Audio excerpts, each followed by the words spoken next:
मतलब ये है कि वो अब और एचटीएस के जो लड़ाके हैं या एचटीएस के जो आतंकवादी हैं उन पर हमला नहीं करेंगे। और एक जगह सिस्टम ऐसा होता है कि ऐसी हालत में सबको एक जगह पे असेंबल होने का ऑर्डर दिया जाता है, जहां पे वो असेंबल होने के बाद अपने हथियार रख देते हैं, अपनी जो यूनिफॉर्म है उसमें बेल्ट खोल देते हैं। ये तो है नॉर्मल सरेंडर का प्राविधान। लेकिन यहाँ कुछ ऐसा हो रहा है कि बड़ी तादाद में असद के जो सैनिक हैं, अब जब उनको पता लगा कि एचटीएस के जो लड़ाके हैं वो शहर में घुस चुके हैं और बस शायद बशर अल असद भी वहां से निकल चुके हैं, शायद का इस्तेमाल मैं अभी तक कर रहा हूं। तो ऐसी हालत में काफी बड़ी संख्या में सैनिक जो हैं वो सिविल ड्रेस में चेंज करके इधर उधर भीड़ में मिलकर गायब होने की कोशिश कर रहे हैं। बात यह है कि जब कोई सेना सरेंडर करती है तो आपको लौटना पड़ रहा है, क्योंकि इसी बीच एक बड़ी खबर मिल रही है, असद के विमान के लापता होने की भी खबर मिल रही है। सूत्र बता रहे हैं कि उड़ान के बाद लापता हो गया है विमान, रडार पर नहीं दिख रहा है। इससे पहले हमने आपको दिखाया भी था कि कहां से होते हुए गुजर रहा है, लेकिन अब खबर मिल रही है कि विमान का पता नहीं चल रहा कहां गया।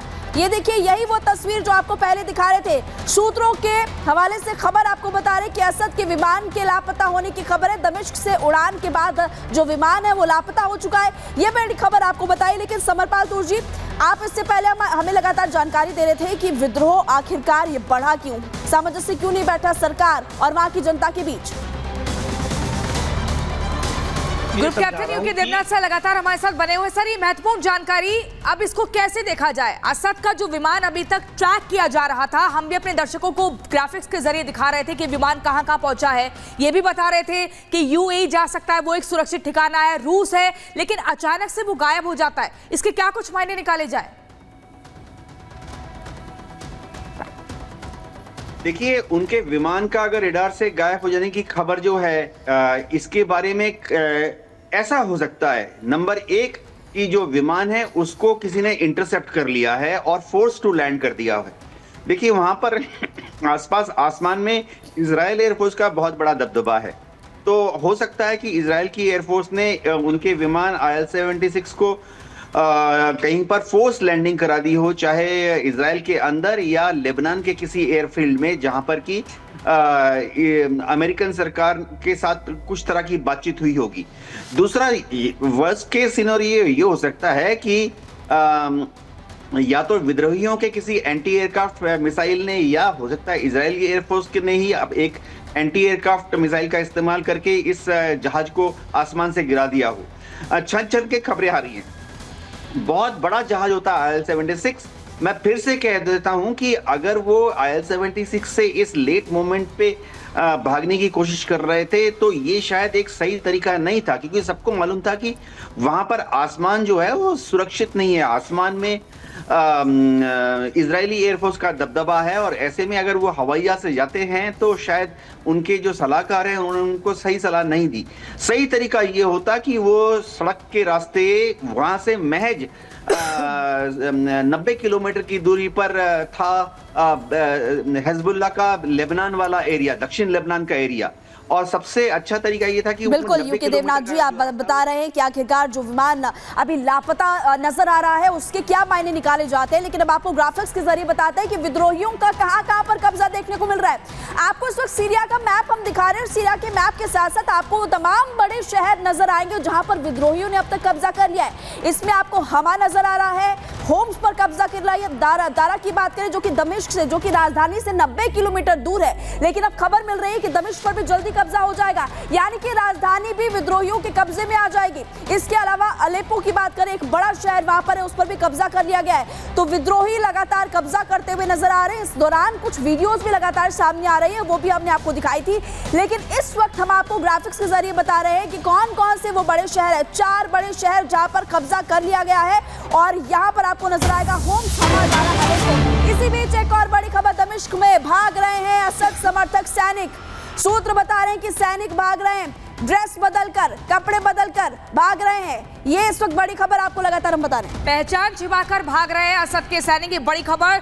सीरिया में हालात लगातार विस्फोटक हो चले हैं और ऐसे में स्थिति विकराल होती जा रही है। समरपाल तुरसर रक्षा विशेषज्ञ हमारे साथ बने हुए हैं। सर, जिस तरीके से अब सैनिक ही भाग रहे हैं तो वहां पर बार बार ये बड़ा सवाल है कि जो लोग हैं, मौजूदा लोग जो पलायन के लिए मजबूर है, एक तो ये कि ऑन द स्पॉट कैसे पलायन होगा और साथ ही मदद के लिए कोई नहीं है। राष्ट्रपति भी चले गए सुरक्षित विमान को लेकर, सैनिकों ने सरेंडर कर दिया है, वो भी सुरक्षित ठिकाने ढूंढ रहे हैं। अब लोगों की सहूलियत के लिए और सुरक्षा के लिए कौन जिम्मेदार?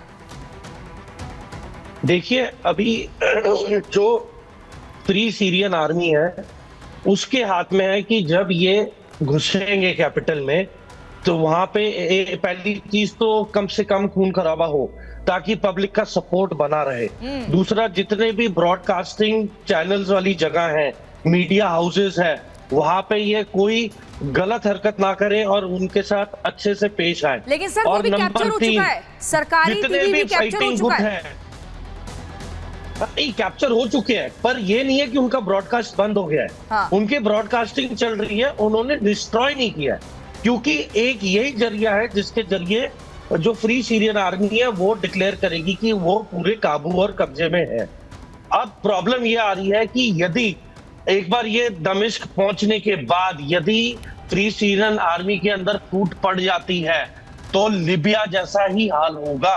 यहाँ पे फिर अलग अलग गुट के जो नेता हैं, जो वॉरलॉर्ड हैं, ये आपस में लड़ेंगे पावर स्नैचिंग के लिए और फिर पूरी कंट्री आउट ऑफ कंट्रोल और कियोस में चली जाएगी। यानी कि समरपाल तुर जी, पूरी कंट्री आउट ऑफ कंट्रोल होते हुए नजर आएगी। यूके देवराज जी, आपसे मेरा ये सवाल है, क्योंकि इससे पहले हमने देखा अमेरिका ने हाथ पीछे खींच लिए, अमेरिका कह रहा है मदद नहीं करेंगे, रूस भी मदद नहीं कर रहा है। क्या आपको नजर आ रहा है कि सीरिया में क्या हाल होने वाले और वहां की जनता का क्या हाल होगा? जी हाँ, सीरिया में जहां तक जनता की बात है, ये बहुत जरूरी है कि जो एचटीएस है उनको अब ये उचित होगा कि वह शांति लाने की कोशिश करें। अगर उन्होंने सरकारी इमारतों पे कब्जा कर लिया है और बशर अल असद जो है सीरिया छोड़कर भाग चुके हैं, तो वहां पर शांति स्थापना करना बहुत जरूरी है। देखिए, जो दमस्कस है, दमस्कस के आसपास का एरिया जितना है वो शिया बहुल एरिया है और ये जो जी यूके देवनाथ सर, मैं आपके पास वापस लौटूंगी, माफी के साथ रोकना चाहती हूँ। एक बड़ी खबर आ रही है, दमिश्क में विद्रोही लड़ाके घुस गए, राजधानी के बड़े इलाके पर कब्जा हो चुका है, प्रमुख सरकारी इमारतों पर भी कब्जा हो चुका है। सूत्रों के हवाले से बड़ी जानकारी।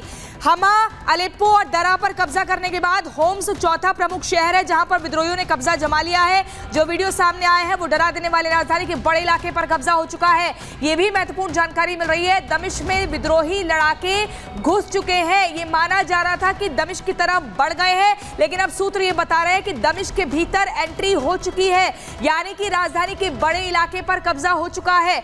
लगातार यूके देवनाथ सर, आप अपनी बात कह रहे थे, उसको भी पूरा कीजिएगा। लेकिन दमिश्क में जिस तरीके से ये विद्रोही लड़ाके जो घुस गए हैं, इसके क्या कुछ मायने, क्योंकि राजधानी का सबसे बड़ा शहर है। देखिए, एचटीएस के जो लड़ाके हैं या विद्रोही हैं या आतंकवादी हैं, ये ज्यादातर सुन्नी हैं और ये बहुत कट्टरपंथी सुन्नी गुट है। जो अगर हम याद करें तो 2011 से 12 से 2015 तक वहां पर अलकायदा, आईसिस जैसे ग्रुप्स थे जिनको कि पश्चिमी ताकतों ने और अमेरिका ने बहुत कवायद करने के बाद नष्ट किया था। उसके बाद वो अल नुसरा ग्रुप में बदल गए और आज के तारीख में ये सारे 6 या 7 गुट हैं, ये अपने को एचटीएस बताते हैं। तो ये जो हैं बहुत ही सुन्नी कट्टरपंथ, जो एक्सट्रीम कट्टरपंथ होता है, एक्सट्रीम शरीयत व्यू रखने वाले लोग हैं।